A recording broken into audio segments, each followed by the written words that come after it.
Hi, good afternoon students. Myself Adivaya Hiremat will be handling subject science for class 9. So I think only evaporation concept is left for the first chapter. We'll be seeing it later. Right? Now we'll go with chapter number 2. That is matter around us pure? What is that? Is matter around us pure? So before we start with, what is matter? I think you learned it right from class 7. What is matter? Anything that occupies space and has mass. For that we say it is matter. Then what is this pure? What do you mean by pure? The word pure means not mix anything. Is this right? Pure means not mixed. Do you agree with this? It is not mixed. Okay. Then common people, there is one example. Common people all think milk is pure substance. Is this right? Milk is pure? Yes, of course.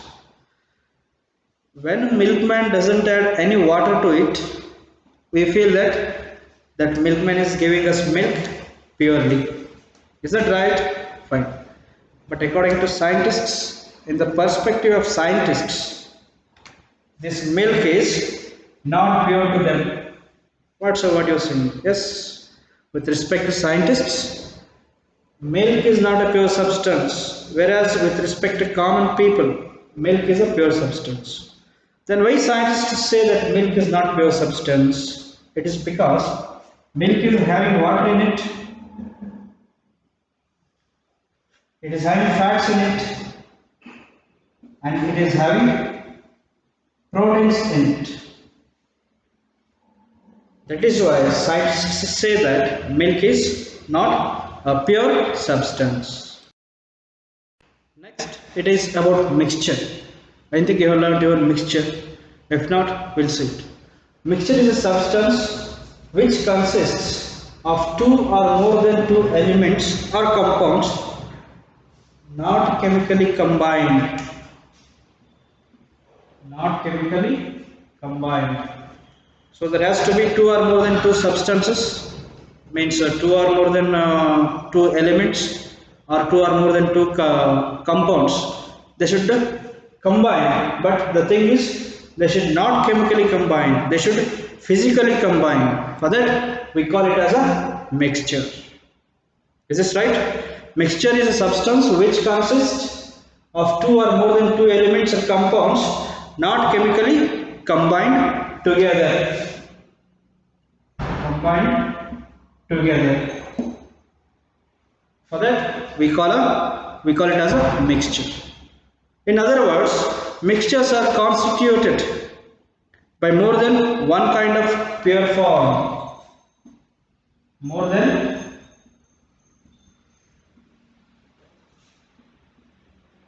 one kind of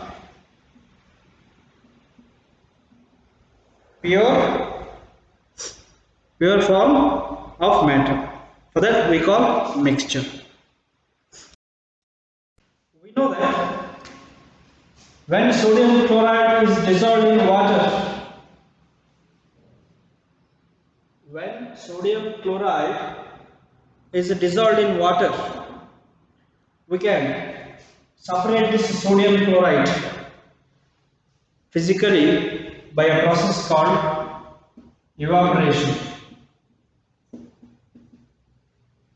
So this dissolved sodium chloride can be separated from water by a physical process called evaporation. However, sodium chloride itself is a pure substance and cannot be separated.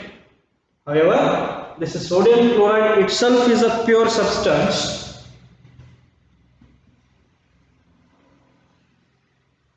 However, this sodium chloride itself is a pure substance and cannot be separated physically, cannot be separated by physical process into its chemical constituents. This sodium chloride cannot be separated physically by a physical process to its chemical constituents. Is this clear? This sodium chloride can be separated from water by a physical process called evaporation. Fine. Sodium chloride is brought out from the water by a process called evaporation. That is done. Alright. Next is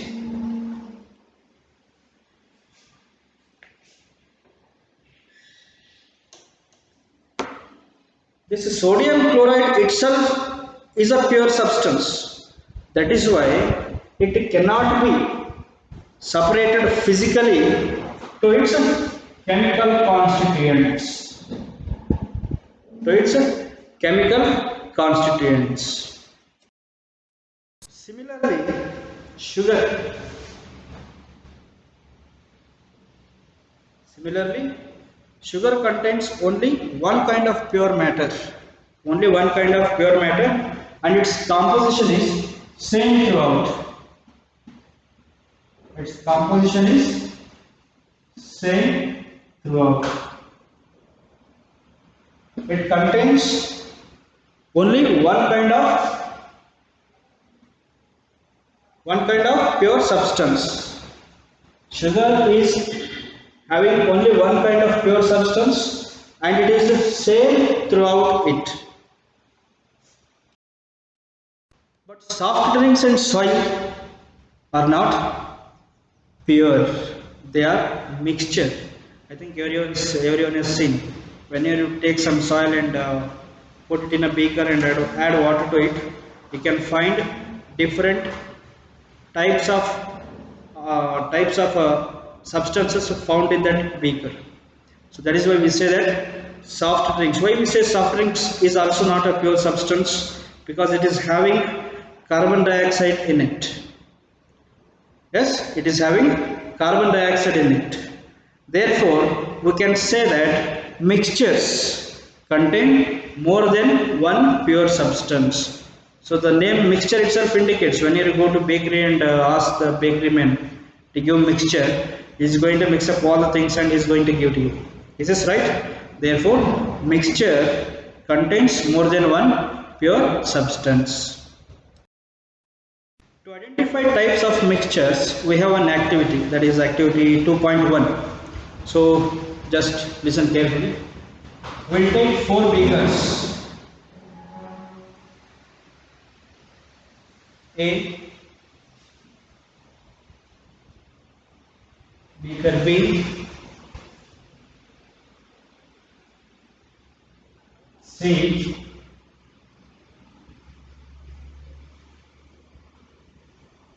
and D. So you have taken 4 beakers, beaker A, beaker B, beaker C and beaker D. What we are going to do, we are going to add 50 ml of water into beaker A and beaker B. Then what we are going to do, we will add 1 spatula of copper sulfate. Spatula is an instrument used in the chemical labs, so that we should not touch those chemicals with the hands. We are going to use it like a spoon in a laboratory. So spatula, it will be like a spoon, right? And used in the chemical laboratory. So what we will do, we will take beaker A, we will take 1 spatula of copper sulfate, and then we will add 50 ml of water. 50 ml of water in beaker A. Then the second beaker will take 50 ml water and then 2 spatula of CuSO4, copper sulfate. Remember, CuSO4 stands for copper sulfate. And in the third beaker, we are going to make it a mixture of copper sulfate solution and potassium permanganate, right? Potassium permanganate.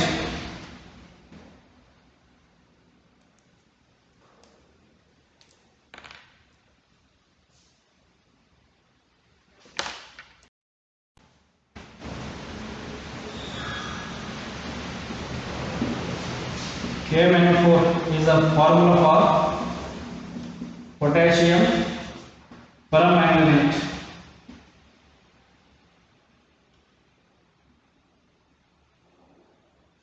So in beaker C, we will add copper sulfate and potassium permanganate, right?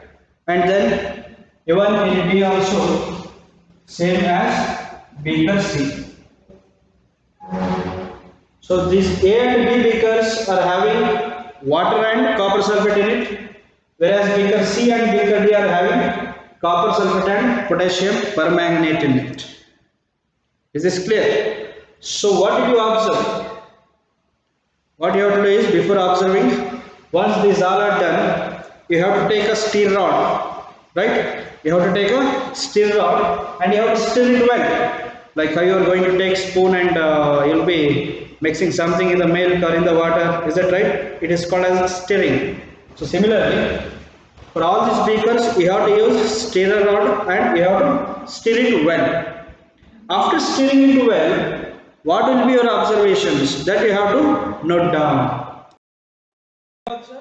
In this A and B, after stirring it well, in A and B, you are going to find it is a mixture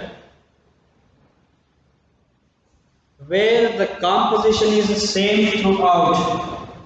Where the composition is same throughout. Here the color is going to be a bit darker because we have added 2 spatulas of copper sulfate solution. Even though both are copper sulfate solution, the intensity of color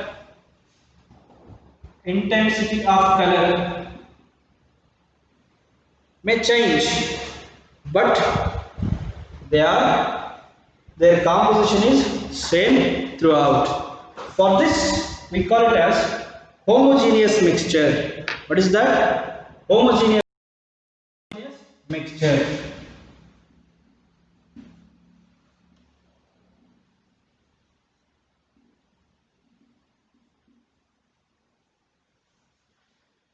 Homogeneous mixture is a mixture where the composition is same throughout. For that we call it as homogeneous mixture. Whereas in this beaker C and D, we don't find the composition is same throughout, it is varying. For that we call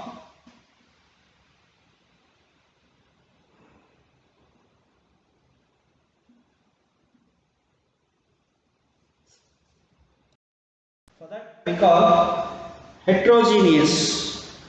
Heterogeneous because here the composition is not same throughout, it is variable or it is visible. For example, oil and water, where the layers are formed, we can see there is separate water and separate oil, right? But here in beaker A and B, we don't find it. Then what is the example for homogeneous mixture? Sugar and water.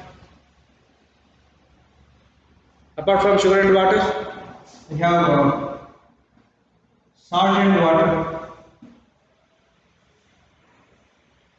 When sugar is added to water, what happens? After stirring it for a few minutes, we don't find any sugar particle visible to our naked eyes. Similarly, when salt is mixed with water, when salt is dissolved in water, there also after stirring it for a few minutes, we don't find any salt particle visible to our eyes. Right? This is about homogeneous mixture. Heterogeneous, example we have oil and water. Apart from oil and water, you can take oil and sand. Even though after stirring it for a few minutes, you don't find after stirring it for a few minutes, you will find separate layers are formed when these two substances are mixed. Now, we will be saying the difference between homogeneous mixture and heterogeneous mixture. So, differences between homogeneous mixture and heterogeneous mixture. We'll be saying first in homogeneous mixture. These have uniform composition. Homogeneous mixture have uniform composition throughout.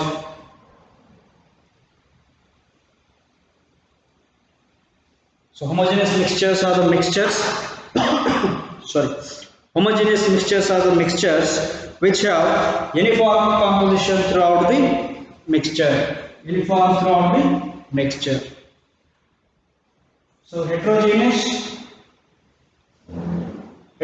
mixtures are the mixtures which do not have uniform composition. Do not have uniform composition.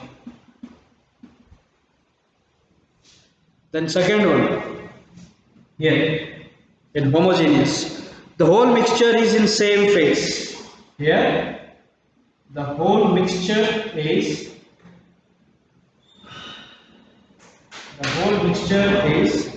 in same phase.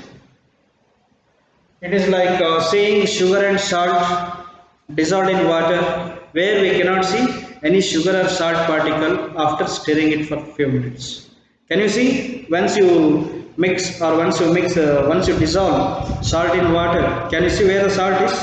No, right? That is what is called as the whole mixture is in same phase. The whole mixture is in same phase. But here in heterogeneous, substances are in two phases. These are in two phases where you can find layers separating them. Where you can find layers are formed when there is a mixture of two liquids. Even though those two liquids do not dissolve in each other, that is why their layers is formed of mixing them, but they do not dissolve into each other. The third one, components are not visible.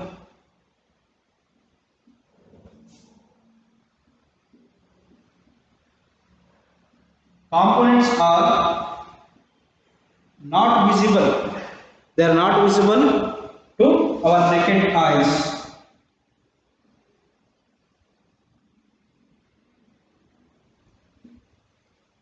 So once dissolving salt in water is done, can you find salt there?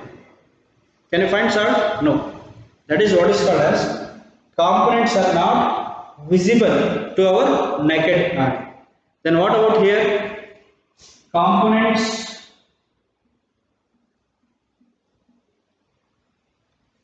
are visible. These can be seen easily. Components can be seen easily. Here, with our naked eyes, we did not see, where in homogeneous, but in heterogeneous, you can see it directly. When you add some sand to water, we can find layers are formed, right? Whatever the heavy particles are there in that sand, like stones and all, they are going to all settle at the bottom, right? So there we can find components with your naked eyes. So example, I think we had seen earlier. Sugar plus water or salt plus water. Then what about example here? It is salt and sand. Both can be seen. So this is the difference between homogeneous mixture and heterogeneous mixture. We have second activity, activity 2. What will be the result of activity 2? We will see it later. But now we have to take like as we did in activity 1, we took 4 beakers A, B, C, D, right? And we poured some copper sulfate first A and B, then to C and D. Now what we will do here, again we will take 4 beakers, namely A, B, C, D.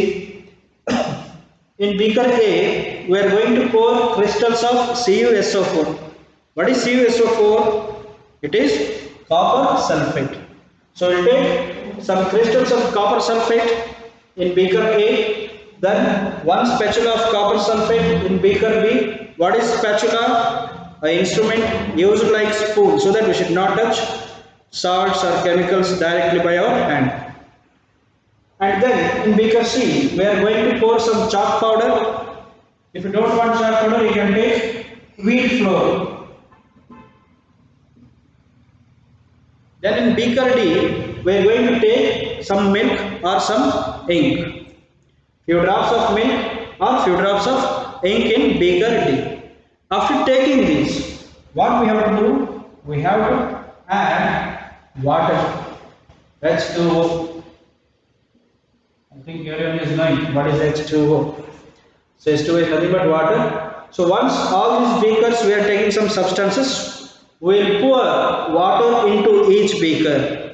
Once we pour water into each beaker, we are going to make it stirring with stirrer rod.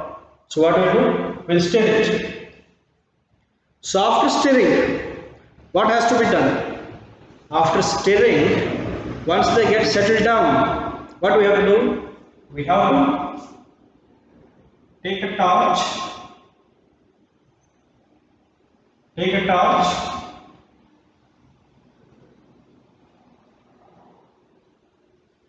Its light has to be directed. Towards one end, and we have to observe it here.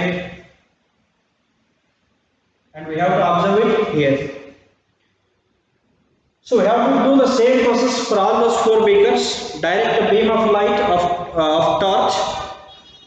You have to leave the torch light this side, and you have to observe it on the other side of the beaker.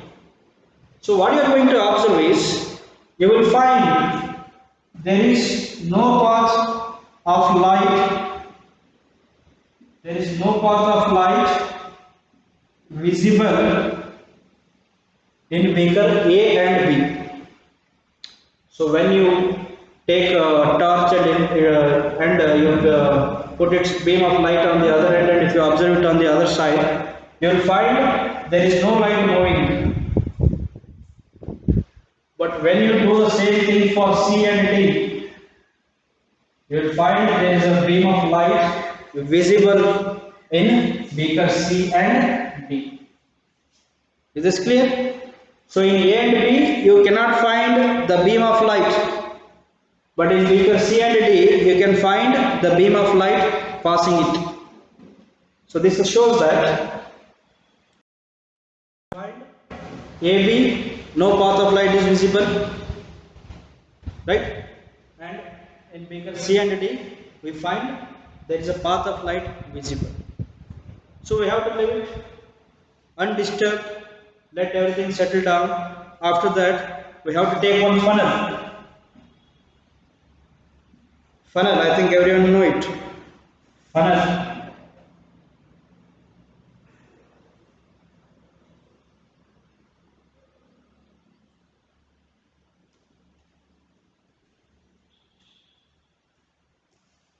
Take a funnel and insert a filter paper. Here. Then we have to separate. We have to filter whatever is there. Then next we'll find A and B are solutions. Whereas C is suspension and D is colloid. So beaker A and B is having solution in it, beaker C is having suspension in it, and beaker D is having colloid in it. Is this clear? So now we will see only solution. We will see suspension and colloid later. Solution is always a homogeneous mixture.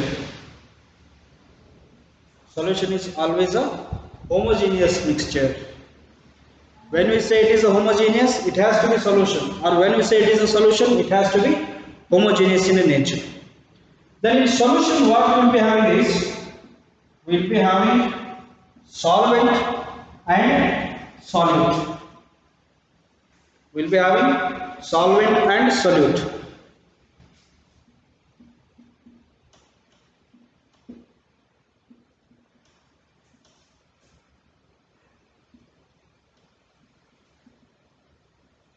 Solvent and solute combine together to form solution. So now, what is solvent and what is solute? Solvent is the one which allows the other substance to dissolve in it. Listen, solvent is a substance which allows other substance to dissolve in it. So solute means the substance which dissolves is solute, whereas which allows other substance to dissolve in it, that is known as solvent. Example, which we have seen earlier, salt and water. So which is getting dissolved here? Salt is getting dissolved. So solute means which gets dissolved in other substance. So actually salt is getting dissolved in water, right? So solute means it is salt. Whereas which allows the other substance to dissolve, that is solvent. So here in the example, it is water. Actually solvent means it will be usually having larger quantity. So solvent will be usually having larger quantity, whereas solute it will be having lesser quantity. Is this clear? Solution is a homogeneous mixture, or whenever you say it is homogeneous, it has to be always solution. So solution is nothing but the addition of solvent and solute. Solvent will be always, I don't say always, usually solvent will be in a larger quantity, whereas solute will be in lesser quantity, because which is in the lesser quantity, that has to be dissolved in larger quantity, right? Okay. When we say solution, that may not be only in liquid form. It can be in solid also. How come solution can be in solid state? That you might be thinking. But still, solution is not found only in liquid state. It is found even in solid state and in gaseous state. In solid state, solutions are of alloys, and whereas gas, it is about air. Till now, we have seen about two activities, right? And now what you have to do is, you have to read them thoroughly in home. Again, what is the homework is? You have to differentiate, means write the differences between homogeneous mixture and heterogeneous mixture, and you have to define solute and solvent and give examples for this solute and solvent. So read carefully, read thoroughly, be in home, stay safe. Thank you, we'll see you tomorrow.